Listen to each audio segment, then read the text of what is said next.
Jen. Hi Jill.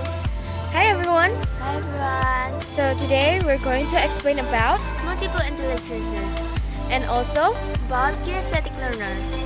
so let's get on to the video.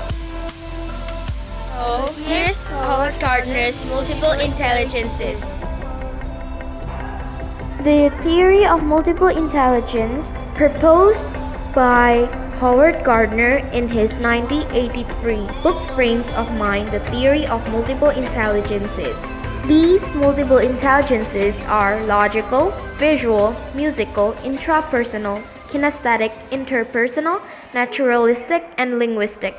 For kinesthetic intelligences, this type of intelligence helps you to retain information when it is associated with an activity, such as dancing, acting, and sports.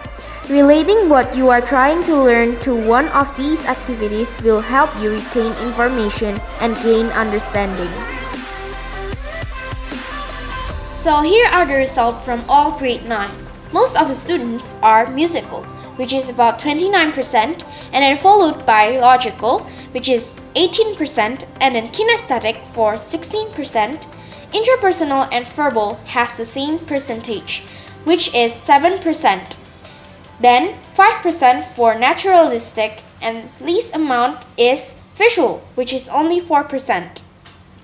The total of the students are 73 students.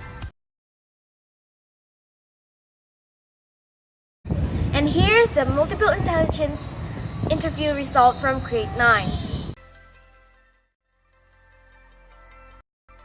Hi Jasmine. Hi. Thank you for accepting my interview. So I want to ask you about some questions. First, learn new activities or sports quickly? Yes.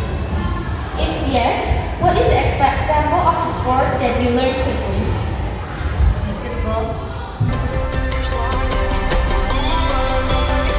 Because it's fun and it makes me feel more healthy. Okay, thank you very much.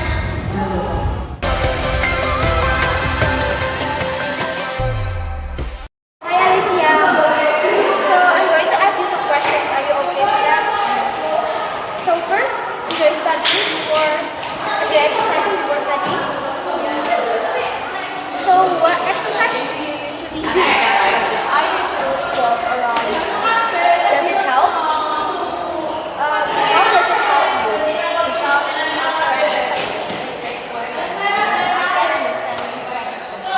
Okay, thank you.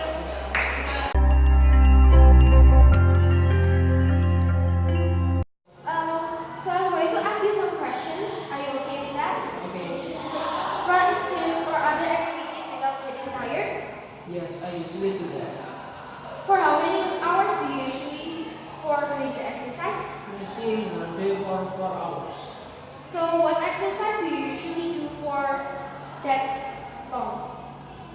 Playing basketball, run, and swim. Okay, thank you. Thank you.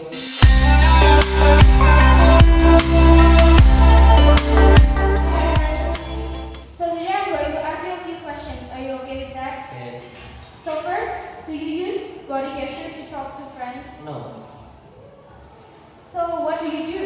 I just talk normally. Why do you prefer talk normally without any gestures? Because it's not make me confused. Okay.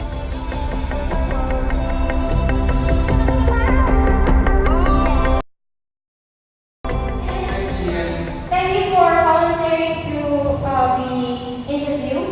So I'm going to ask you some questions. Are you okay with that? Okay. So first, do you move, tap, or fidget when you stay still for too long? Yes. If yes, do you prefer fidgeting, tap, or moving? Happy. What do you usually use for tapping? I usually use pencil. So how does it help you to concentrate? Because tapping is part of my way to concentrate. Okay, thank you very much. Here is the history of the national examination. National exam in Indonesia, which is abbreviated as UN or UNAS, is a student national assessment before the graduation for primary and secondary education. From 1950s until 1965, In this period, the examination was called Ujian Penghabisan, the final of examination. All the students had to write manually their answer of the test because it was an essay test. It was many sheets of paper to answer the questions. And then, from 1965 until 1971, the national exam in this period was famous as Ujian Negara. The material for the exam was all of lessons that had been taught by the school. In 1972 until 1979, the central government during this period arranged the direction of national exam generally. But in 1980s until 2001, the name of examination was abbreviated as EBTANAS or Evaluasi Belajar Tahap Akhir or EBTA or Evaluasi Belajar Tahap Akhir. The evaluation was determined from the combination between the result of EBTANAS and the average of EBTA with daily result of the study that was wrote in study report. The passing grade was counted from the average of lessons that were tested in EBTANAS. The average of the score must not be less than 3.00. It was no problem for the students who got under that, as long as the average of the EBTANAS score was more than 3.00. In 2002 until 2004, the name of the examination was UAN, which was the abbreviation of Ujian Akhir Nasional. The standard of the passing grade was significantly changed by the year. The minimum average score of the sum from all lessons was 6.00. The test for UAN was made by Depdiknas, the National Department of Education. The students who didn't pass the exam could have a remedial week after UAN. Meanwhile, in UAN 2004, the score must not be less than 4.01 and there was no minimum average score. And there was also a remedial for the students who didn't pass the exam. And in 2005 was the time when UAN changed into UN. There are also some changes from 2007 until 2014 about the national examination. But in 2015 until now, the government has developed UN system into CBT, computer-based test. But because some schools couldn't apply this system because the facility doesn't support, they still do UN by PBT, paper-based test system.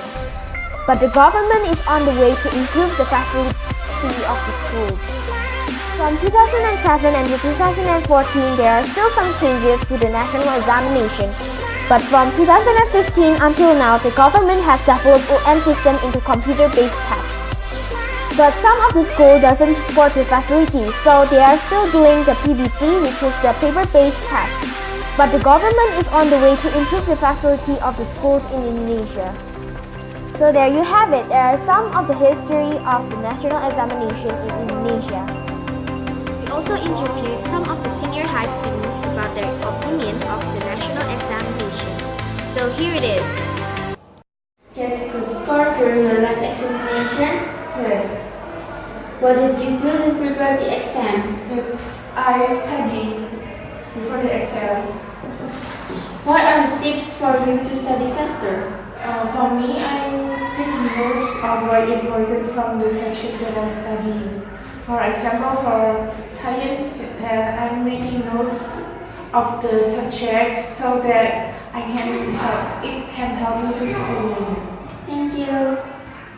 A national exam is important. No, Why? because in the exam, well, most of us can cheat because it's like our seats very close with each other. What should be the alternative from the national exam? For the alternative, maybe like making the seats for each students a bit far away so they couldn't cheat. Because if they cheat, it's useless. There's no point of making revision next. Thank you. Okay. Think that a computer-based national examination is better than the paper-based national examination? Yes. What are the advantages from the computer-based national examination? Well, there's a lot. Actually, for once, it's easier. It's a lot harder for people to actually cheat with using the computer test. And if you're done with the test, they actually give you the complete score from the what you just did. So it's actually easier for you to know what's your score, and the process is a lot faster than just putting your name in the paper, and it's a lot easier. Really? Tell me more. Well, when I was using the national computer test, it was a lot easier because it's faster. First of all, it's faster, and no one has the same question, or like maybe they randomize the question for each and every student. Thank you. Move on to the next topic. Now we're going to give you some study tips for student study planners to prepare for national exams. Make charts and diagrams. Second, take break when studying. I'm tired. I'll go later. 3. Combine an activity with studying. Phew, I studied for a long period of time. I'm going for a walk. Use tools such as flashcards and mnemonics. This is too hard. I'm going to use this card.